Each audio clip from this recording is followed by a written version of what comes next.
Good evening, everyone. Welcome back to Vaesen Behind the Masks. Exciting news today. We're starting mystery number 2. So my little minions here survived mystery number 1 despite my best endeavors, and my little Chucky dolls attempt to kill them. Didn't quite work, so let's see if we can up the pressure a little bit. Welcome back to Blake, Jim, Sharon, and Jared. And away we go. It's now the 15th of November, so it's very late autumn. You're almost into winter now. But life goes on. It's been a couple of weeks and since your last devilish little encounter with your imp. You were victorious. It's amazing how hard those little Vaesen hit. But they do. You survived and you learnt. What have you been doing the last 2 weeks, Severino? At some point, he was going to see if Artemisia will go with him to the shops. He thought he could get like a cap or a jacket or something for her father as like a thank you gift for his years of service and dedication, plus an excuse to just chill out with her at a cafe or something. Yeah, just sure. Hopefully low stress and get her dad a nice gift. She'll probably appreciate the little jaunter vacation out away from the villa and into Venice. Since we are looking at shops and that, probably get some like pens or paper, pencils and notebooks, because I'll get Miss Hartwell a notebook. I think she would appreciate that as well. That's awesome. No, not a problem at all. Venice is well stocked. It's a city. It's got everything that you need. Dr. Theodore Bennett. Yes, twofold. He's laying the groundworks for the infirmary, making contacts, getting whatever legal documentation I may or may not be required for that. But the more important task is he is studiously preparing for his father's visit, scouting out like a restaurant that'll be a good place to take him, and doing practice runs of going there and trying the food and getting the order right, so that knowing the best seat, so that when he brings his father there, it's all smooth sailing and he looks like he knows what he's on about. I like it. Very exacting man, isn't he? Agatha? She's been spending a lot of time in the library, but she's also been wandering out into Venice by herself. Kind of don't know where she goes, but she's just coming back seemingly calmer. So, yeah, she's been finding a chapel. I mean, it's a Catholic country, but when needs must, one must find a church anywhere they can. Mm-hmm. And this is Italy. Throw a rock, you'll hit a chapel. Yes. And Lady Adelaide? She's probably sort of cautiously kind of asking around if anyone might know who sent her this charming gift of the mirror recently. Seeing if she can, just quietly, social circles, trying to get a sense of which strapping young gentleman might have sent this along.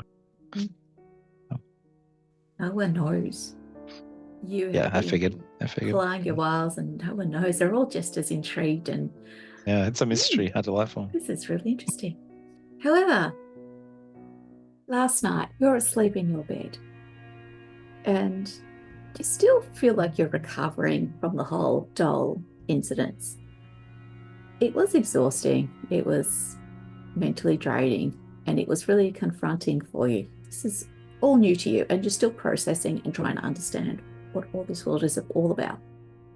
So last night you turned in a bit early as opposed to staying out at night partying hard. Your dreams, they're pleasant enough. After all, you've been doing some pretty incredible things, and you helped destroy a little evil imp. I mean, that's amazing. So you're curled up in bed, and out of the haze of subconscious thoughts and dreams, an image of a man emerges. He is an absolute Adonis. Everything you desire in a man, if you swim that way, of course. Tall, strong, healthy, virile, with tousled brown locks and deep, deep green eyes you could lose yourself in. He would not look out of place as a knight in shining armor. He is so vivid in your mind's eye. You could swear that he was real. A man of flesh and blood. You can feel the warmth and suppleness of his skin. His scent is intoxicating. And it felt like you spent hours with him, gently, ever so gently curled up behind you, touching you, caressing you, whispering sweet nothings into your ear. At some point, you wake up and see the sun streaming in through the windows. And as you try to recall the dream that you could almost swear was so real, the memory of it fades like gossamer on the breeze into a pale watercolor of fragments and memories.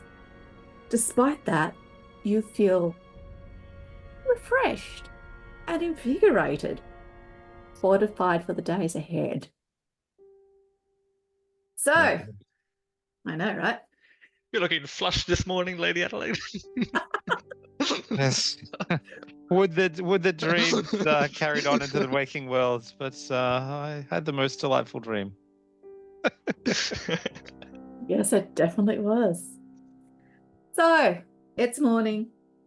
Artemisia tells you Carnivale is coming in April of next year, which means we have to start organising costumes now. And Artemisia starts kind of rattling off a list, and she's got a notepad and a pencil, and she's talking and muttering to herself as she goes, right, I need to get this for that costume, this. And she turns and looks at you.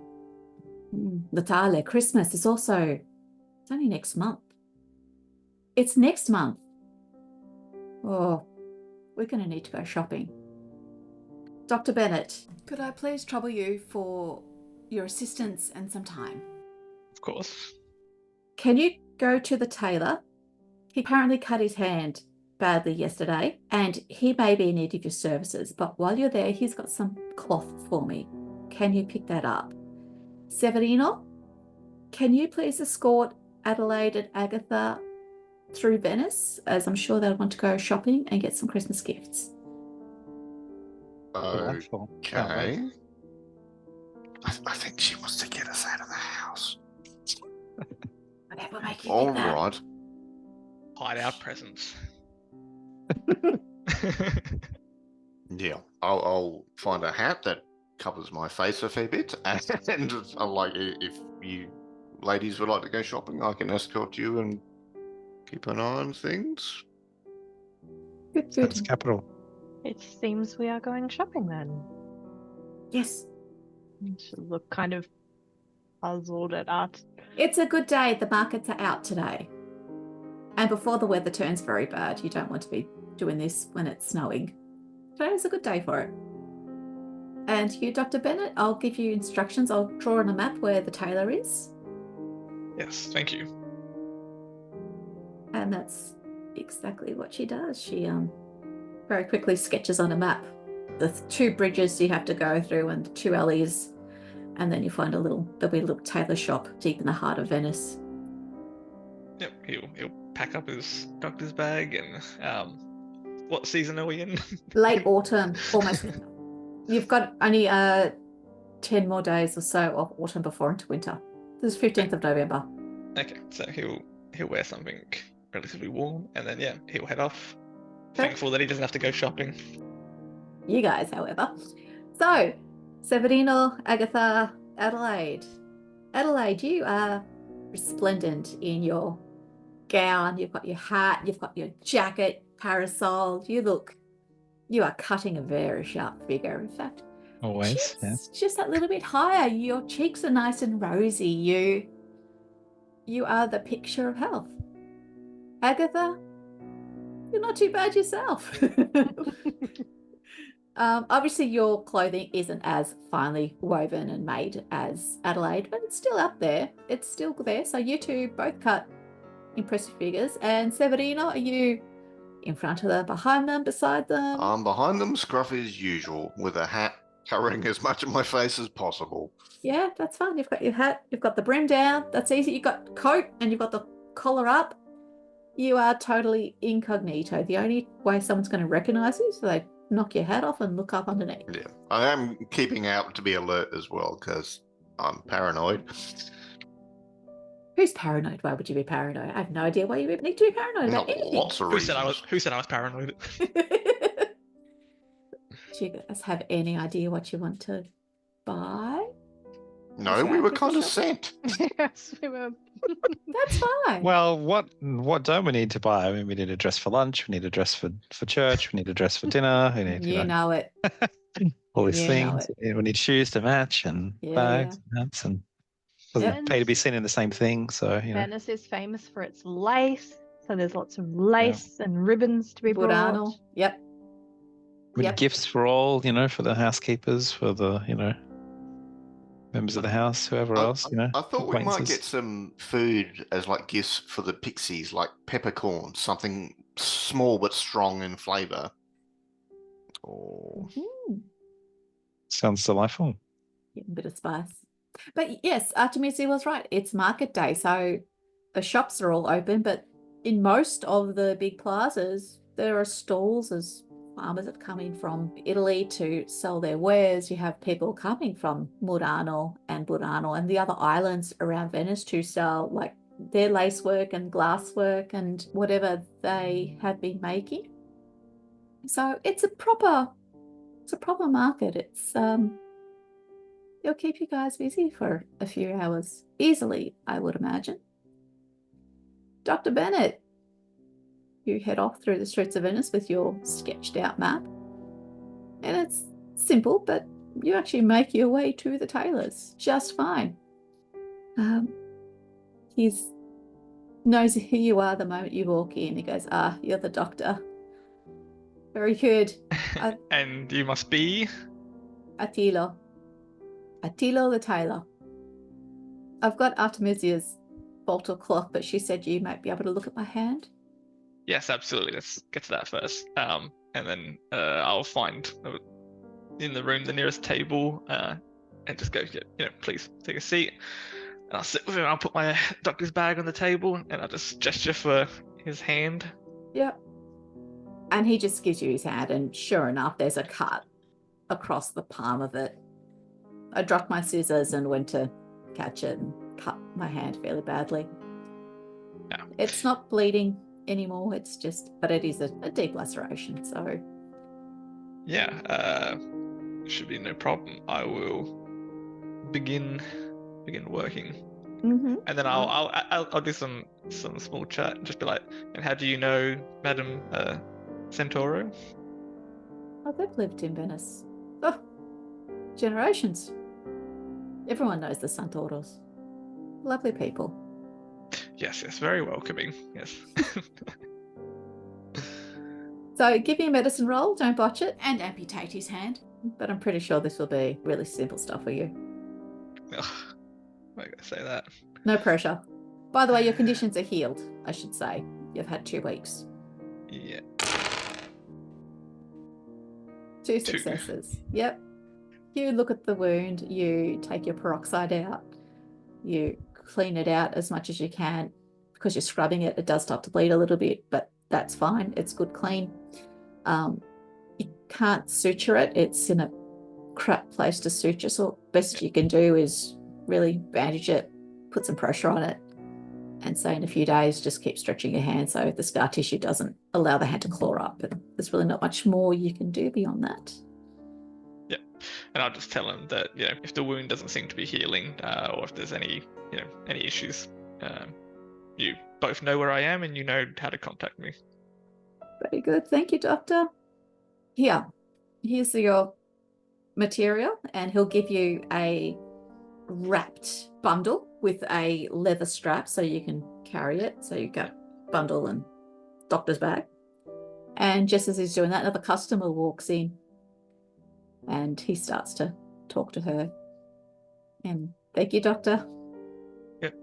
Good day. And then I think Bennett will take a bit of a longer route back. I think he's a few weeks, a couple of months, or however long at this point we've been in Venice. I think he's starting to grow on him, and he enjoys the walk.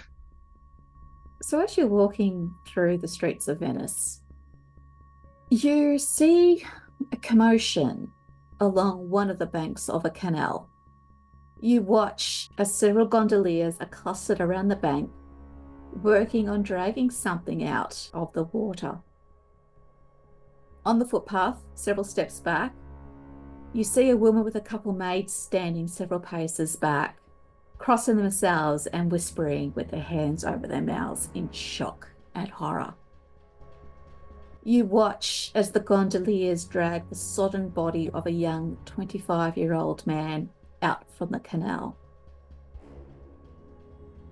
This isn't like this is just some people are pulling them out. It's not like law enforcement or anything like that. Gondoliers. Mm-hmm. Yeah. All right. I will in that case start like pushing my way. I mean, you know, still British civility, but I will move my way through the crowd as much as I can.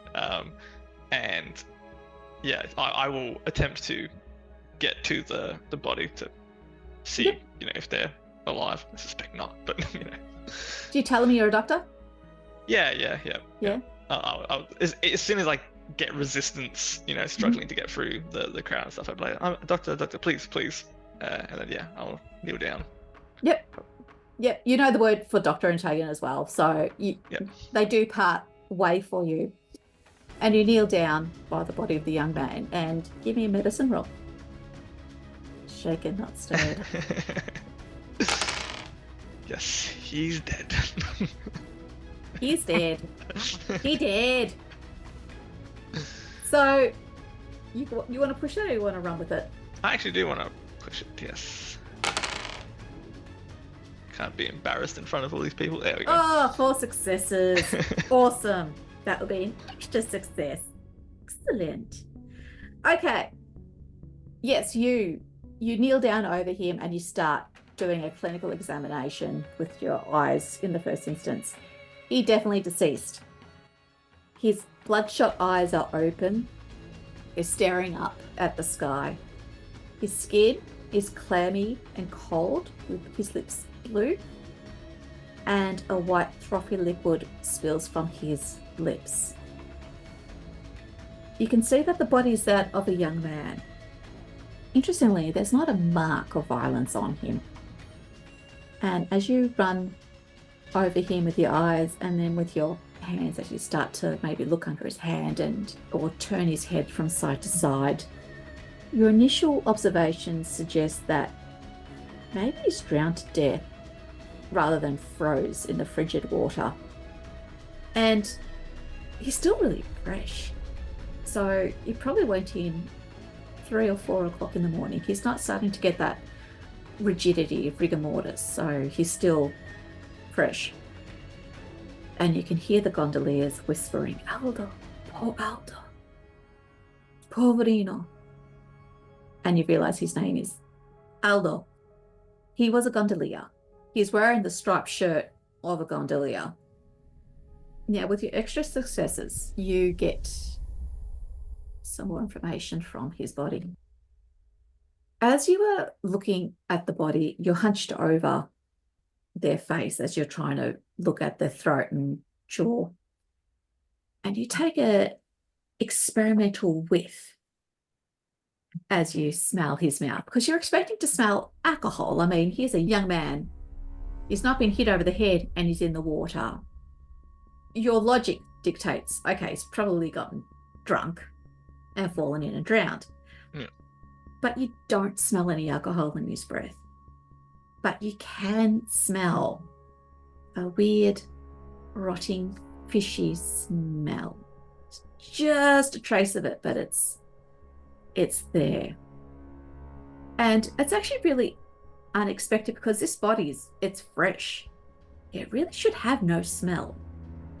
At the most, maybe brininess from the lagoon water. And as you're trying to guess, alcohol. But that fishiness is weird. And it doesn't look like this guy had been attacked because his wallet, you find, is still in his pocket. So it's all really quite unusual. I will find, like, I'll look up to the nearest person who's sort of paying attention, and I'll basically tell them to contact, I don't know, whatever the medical services or the police or. Let's go with the police. Yeah. I don't think they've got an ambulance service. No, yeah. Call 000. And then I'll also try to get a bit more room. Have I looked into his mouth yet? After you've been pushing and prodding him. But, okay. So I don't see. It's nothing. Nothing unusual. You just see some white foam in the back of his throat and on his lips. But again, it's a key signifier for a drowning death. Yeah. I think he'll stay with the body and take out his notebook and basically do like a very rough sort of, not sketch, but dot points of what I've found. Yep. And then attempt to help wait for the police to arrive, basically. Yeah, Give it my does. account. Yep, that's fine. So you spend several minutes jotting down your thoughts and notes.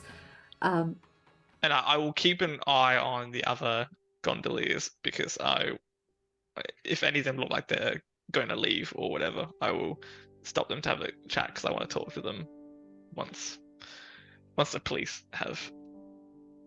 Sure, that's fine. No one wants to leave. Probably the ladies, actually. They're like, show's over. I'll move on. But yeah, the gondoliers, actually 2 of them probably will have to leave because they have to work. Most of them will have to work. Yeah, that's what I figured. That's why I will just stop to ask one of them. Excuse me, this man, you know this man Aldo? Aldo, si. Yes, Yeah. I know him well. Shocking. Was he? Do you know? Was he working? No, he's finished his shift. Don't know what he was doing out last night, but he finished. Once it gets dark, no one wants to use the gondolas. Yes, I can imagine. I think I will raise it. I'll say, I'm a doctor, and I detected a strange scent on his mouth. It's sort of like a rotten fish kind of smell. Do you have any reason as to why that might be? Maybe he got a bad tooth. Yes. All right. Thank you for your help. That'll be all. No, they've got no clue. Yeah. I'm just, but I'm surprised. Aldo's a good swimmer. I don't know him drowning. Yeah, and there's no, like you said, no marks, no head wound. Still had his wallet. So his wallet, yeah. Can I? Actually, first of all, can I have a look at the scene, so to speak, to see if anything's unusual? And I'm going to try to take advantage of my new talent as well. Yeah. While I do this. So I want to do an investigation roll. Okay. And we'll see how that goes. And what are we investigating? I guess I'm studying the scene. I'm even trying to look into the water, just to see if there's anything unusual, with a respectful distance, but also the sort of the scene around it. But what I'm hoping to be able to use if I get any extra successes is to detect any Vaesen trickery. Okay. 2 successes. So when making investigation tests, I may spend extra successes to learn if a Vaesen has been in the area, gain more or less vague impressions of what kind of Vaesen it is, and find out if magic has been used. That's so that broad enough of a hard. power. Yeah, that is. That is. How long? Like, does it have a time frame?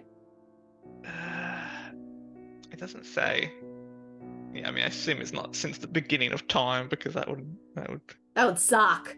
Yeah, I would assume recently. Okay. If it helps at all, maybe I focus more on him than on the area. So you stand up and you kind of crane your head over towards the lagoon and the canal, and with your investigation roll, you get the faintest tingle that there's something not quite right here. Okay. Don't quite know what it is. And then you switch your focus to the body of Aldo. And that sense of unease, that sense of otherness, wrongness is stronger by a power of magnitude. So do I get the impression that he is a Vaesen, or You don't know. This is a new ability for you, so you don't know how to quite read it just yet. Yeah. But yeah, it's not too long before the carabinieri arrive. So there's a squad of policemen that I would ask. I would talk to myself. So I explain. Dr. Bennett. I helped retrieve the body, arguable, and looked at it. There are some irregularities, some possible concerns. Where would this body be taken if, basically, if I need to analyze it again? Ma che cosa tu dottore? Ma cosa ti dici? There. You're talking big words. Yeah. Where does the body go? Ospedale, ci vale. Hospital. Ospedale, sì. Okay. Hospital. Okay. Yeah. Hospital. Thank you. Yeah, and I think with that, I will return back to the villa, I think. Yep, that's cool. So, Severino, Adelaide, and Agatha, what have you been up to? Some amazing shopping, the likes of which Venice may have not seen for a while. Yeah, A couple of shopping. boatloads of stuff brought back. Agatha has been doing. So we were her getting like usual... costumes and. It's okay. I was gonna say Agatha has been doing her usual scanning of faces. Mm-hmm. Every new face she sees, catalogs it, clocks it. Mm-hmm. She's very observant, isn't she? No, cool. And Severino, you're looking for bits and pieces for a costume, are you? I don't know. That makes me paranoid. But yeah, well, we needed like masks and costumes for Carnivale, and then Christmas is coming up, so we're kind of doing 2 lots of shopping. This is like Adelaide's birthday. That was just present, that was just the subtext to get out to start shopping. That's just the beginning. Then we various other things caught our eye. So yeah, we got lots of stuff. Yeah, cool. So Adelaide is walking down the street. Agatha's next to her, and Severino's looking behind with this stack of shopping, just precariously balanced. Yep. You're heading back to the villa by this point? Yep. Okay. Yeah, that's time for some refreshments. Time for Prosecco. That sounds like a plan to me. So yeah, you all get back to the villa and unload, relax. There's a doctor back already, but yeah, I think you asked if the villa looks different as well. Yeah, the villa look any different? I thought they may have been up to something while we were out, like they were decorating for Carnivale or something. Or the Christmas skin is applied. It's one big candy cane. No, the villa's the way it always is. Cool. It's all right. It's my typical paranoia. All good. Yeah, I'm assuming that Bennett can fix a hand and look at a dead body faster than Adelaide can shop. Yeah, I think that's a fair bet. He would be going to do some research, I think. So he would probably be in the library at this point. He would have dropped off the cloth. And Artemisia will be delighted. Oh, you've got it. Fantastic. I've been looking for this velvet for ages. And she pulls out this beautiful purple velvet. This would look lovely on Adelaide. This will suit her skin beautifully. Yeah, while it's just us, well, it's just us here. What is the this whole dress up? Is it mandatory or what are the Carnevale yes? What are the rules? simply must do it. Think of it like a citywide masked ball. You can be whatever you want to be, a saint or a sinner or anything in between. And you must wear a mask. And it's a celebration. Of To hear the church talk about it, it takes place just before Lent. So think about it as the last hurrah before we must fast and I do our see. Lenten duties. So this is a bit of a bacchanalic festival for us to enjoy ourselves before we must abstain. right. I think he's like, and just a mask. That's that. I don't have to. Costumes. Must have a character and come as costumes. So you must think about it. You must all think about what you want to come as. Right. It can be anyone. It can be a real person. It can be a fake person. It could be an idea. It could be something you saw in a painting once. Anything you want. And who do you want to be? I don't know yet, but I'm working on it. Very good. Yes. Sorry, I don't mean to be rude, but I saw something quite strange on the way back, and I just want to dig around in a few books before I lose the thread on it. And then Yeah. he'll head upstairs, and I want to do some investigating on this. What would you like to look at? I think I want to explore Vaesen's relationship with drowning. Roll investigation. Two Two successes. So everywhere there's water, there's a Vaesen linked to it. Loch Ness Monster, Jenny of the Well, Knuckle Kneves, Brook Horses. There's a lot. Right. Okay. Water is dangerous.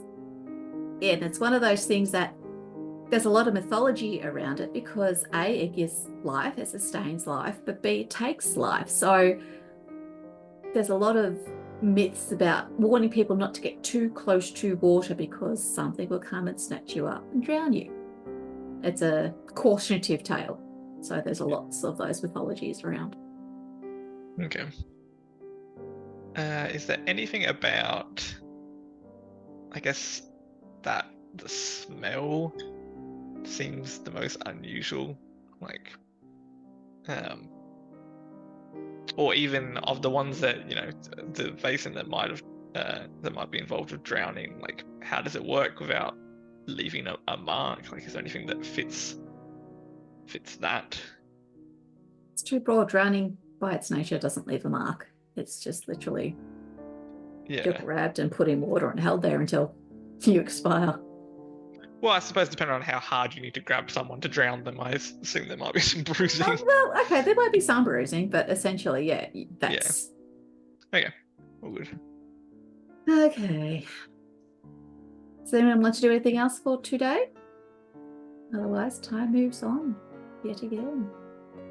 Well, once the others get back, I will basically head down and say I believe that I may have had a run-in with something related to our field of work, and then I will explain the body that was pulled up, and that he was drowned. Yet he seemed quite competent as a swimmer.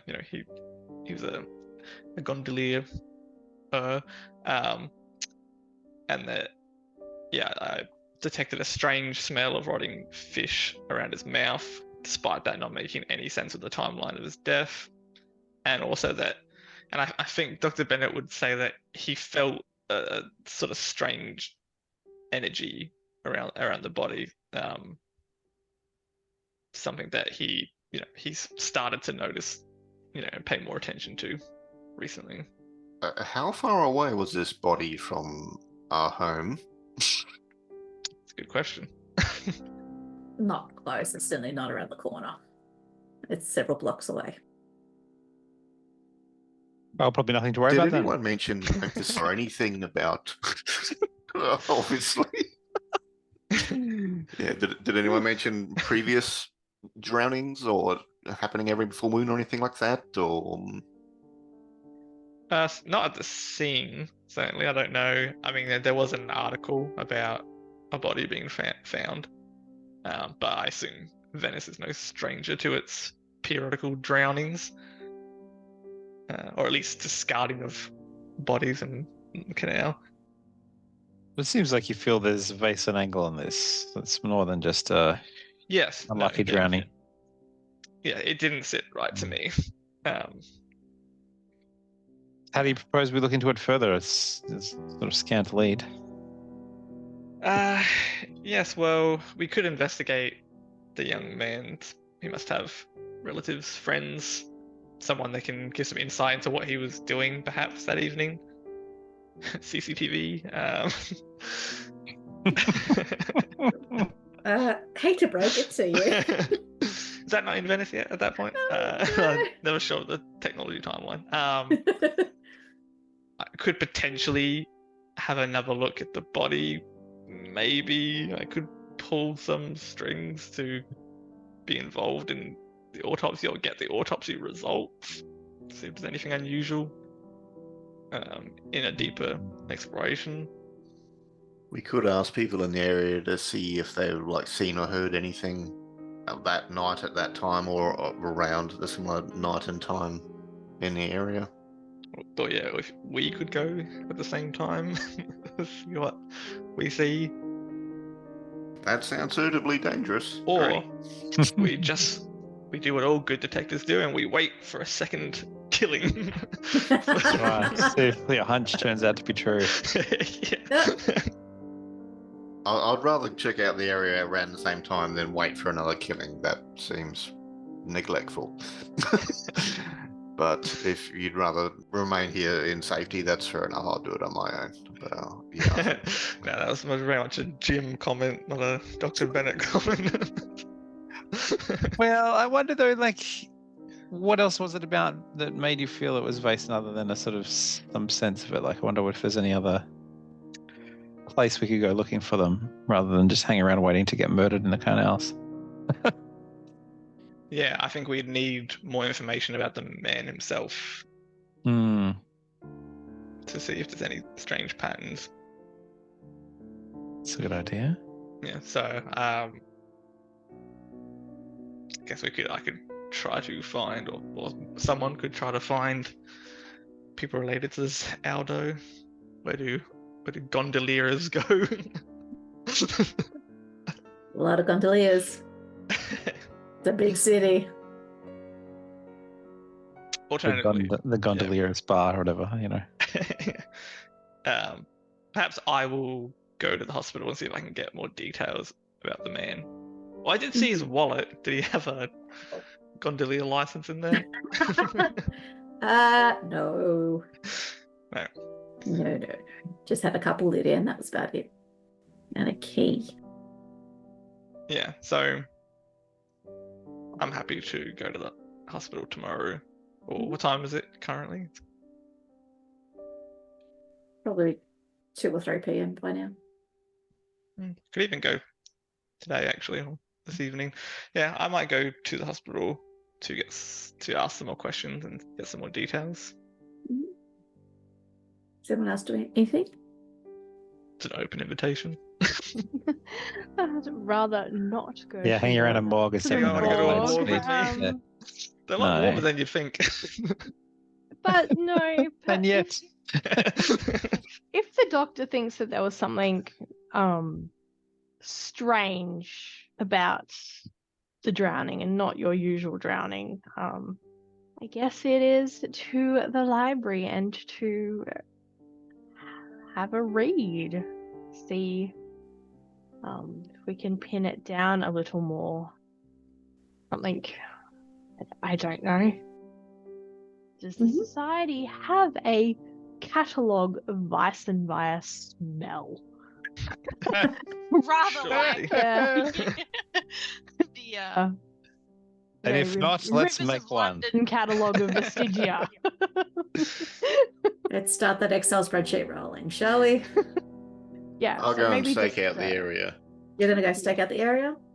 even just for a couple of hours to see if I see or hear anything. Because they said people don't use the gondolas after dark, so I don't have to stay there all night. Maybe just from like 7 till 9, and then too quiet. I'm going home.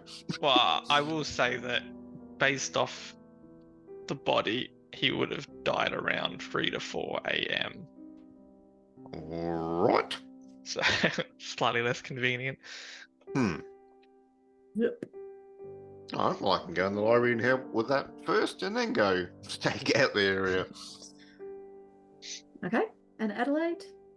I think she would, in the absence of anything more firm, join Miss Hartwell in the library and the smell cataloguing exercise. searching for fishy Vaesen. Yeah. Yummy. Okay. No, I'm not going to do it now because it's going to open a can of worms. So I'm going to leave it there tonight. Yeah, cool. So thank you to Jim, Blake, Sharon, and Jared. I hope you enjoyed tonight. We're into Mystery 2 now, so things should start to unfold fairly quickly. We'll see. Hope you guys enjoyed, and we'll see you next week. Bye. Thanks.